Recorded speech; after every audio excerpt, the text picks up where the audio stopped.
Bear Down Report is brought to you by Jeff Cadwalder with At Properties. Visit genevajef.com to buy or sell your house today. We're going to check out some Bears pressure packages and some sacks primarily because Mike Glennon is terrible, and it's kind of nice to watch it happen. So we're going to check out some Bears defense today because, well, there's not a whole lot of offense to watch. This is earlier in the game with Travis Gibson getting a second strip sack of the game, so he looks like a nice piece going forward. It's a pretty straight-on deal. The Bears in their tight front, more common as you see it, tight fronts with the nose tackle and the 2-4 eyes. Then your guys outside for containing a possible outside zone run. We're going to look at the tight shot first. And it's pretty simple. It's going to be 5-man protection. The back's going to leak out. And we're going to find out after this what really happened. So, one-on-one here. Gibson beats his guy. Pretty easy, and Toggle gets the recovery. Why does this happen, you ask? Well, the Bears look like they're man-free with one high safety, and everybody's covered. It's a pretty simple play, to be honest. Giants out in 3 wide here to the field. Pretty common setup. Here's your one high safety. The linebackers will take... he'll take the running back out, Barkley out of the backfield. This tight end is going to fall right into Ogletree's hands, and it'll be man. If you just watch the umbrella right here go on, you'll kind of see it. He locks on in man, he's going to try an outside release route. It'll be in man. His back will be turned. Lennon has nowhere to go. He's looking for the dump off. Nothing happened. He gets sacked. Pretty simple. It's a call that worked out in the Bears' favor. This is a play in the second half. And the Bears are going to sack here. The Giants will be in empty. And it's 5-man protection on 4. And eventually the Bears will get a sack because there's some great coverage downfield, which we'll see next. The cool thing to look at here is the back's going to leave the backfield to make it empty. And you'll see Roquan come over and take him. Not take him, but what he's going to do, if there's a pressure, if the back stays, Roquan will come in and blitz, but if the back releases, he'll kind of stay with them. Okay, so it's kind of like, they call it a green dog in the NFL. We call it blitz peel in high school, basically. So it's 5-on-4. The Bears will have a stunt going with Quinn over here. As you'll see that develop. They'll come inside, nothing going, come back outside. And eventually they'll kind of meet in the middle there, and Quinn will have a sack on the next play. So why was Mike Glennon back there for 3 or 4 seconds? Because the Bears were man-free, so in honor of John Madden. We're going to get the telestrator out a little bit here, Pat.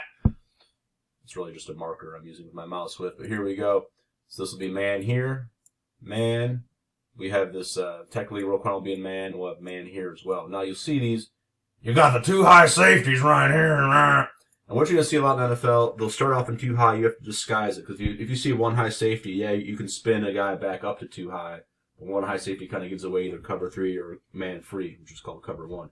So starting in 2 high, when I watched it the first time, I saw the man coverage here, I thought it was 2-man, where the safeties take either side over here, but that's not going to be the case. 1 safety is going to spin down, as you'll see here, and they're going to occupy the low hole. Okay, and the second safety will be very high up. So you'll see them spin as soon as the ball is snapped.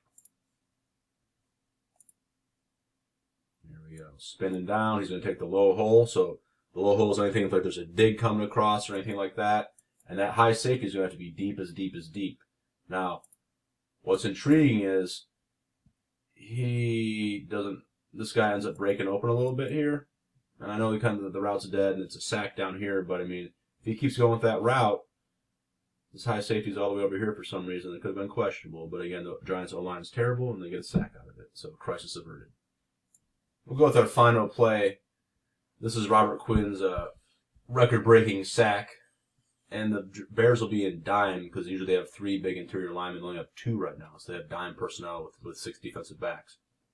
Quinn's over here, again, very wide. Again, because he has to be a little bit wider than this interior guy. The Giants they're in empty. Saquon Barkley, he is outside the tackle box. To me, that's empty. To quote the old Stacey King quote, back when Derrick Rose's rookie year, when he dunked on Goran Dragic, and King was like, "What are you doing, Dragic?" I want to yell that to the Giants. Why are you constantly in empty? Because you keep getting sacked, and Mike Glennon is about as immobile as me. Why do you keep doing this? I don't know. Insanity's doing the same thing over and over again, expecting different results. I know the guys are condensed close to the formation. You're still an empty. He's not getting protected. Let's watch the massacre ensue. So only a 4-man pressure. Now here comes Eddie Jackson, by the way. If you guys didn't notice, what in the hell is Eddie Jackson doing down here? We'll figure that out after hearing the wide shot. Nice little wrinkle thrown in by the side. We'll figure that out. Quinn gets in there and strips the ball again. Mike Glenn is pretty good at having that happen to him. Let's figure out what happened at the back end. We'll get the Madden Telestrator out one more time. I'm going to go with my humble opinion, as this is some kind of, I'm going to go with a cover 3. When you see these teams in this bunch, the Rams made this really popular a couple of years ago, this stack. They're hoping you're in man coverage so they can kind of pick you and get out of here, so teams like to kind of set back in a zone. But with the call they have on here, Eddie Jackson's down low, so it's pretty obvious he's going to blitz. So just throwing a little wrinkle, which means somebody has to take his place in coverage. This safety's going to be really far back, and he's going to be, that's what I'm kind of going with this cover 3. You're as deep as the deepest guy. And you watch this corner, he kind of plays his area as well. Let's get a little telestrator out here. Jalen Johnson will kind of play this area right here. This safety will as deep as he can be. This guy will kind of be in cover 3. The backers, one of them takes the back out of the backfield. I believe he chases Barkley all the way over here. And this guy's kind of in a zone as well. And this dude falls and kind of gets his hips twisted, and I believe it's this receiver ends up being wide the heck open. So let's kind of see this unfold. Not a good thing, but they got the sack. So this is a slow release. Johnson kind of has this area. This safety's dropping deep as deep. He chases the back out. He kind of sits in the zone, and then as this unfolds, this receiver's going to be screaming into the area, and it's kind of wondering why this safety doesn't kind of come down.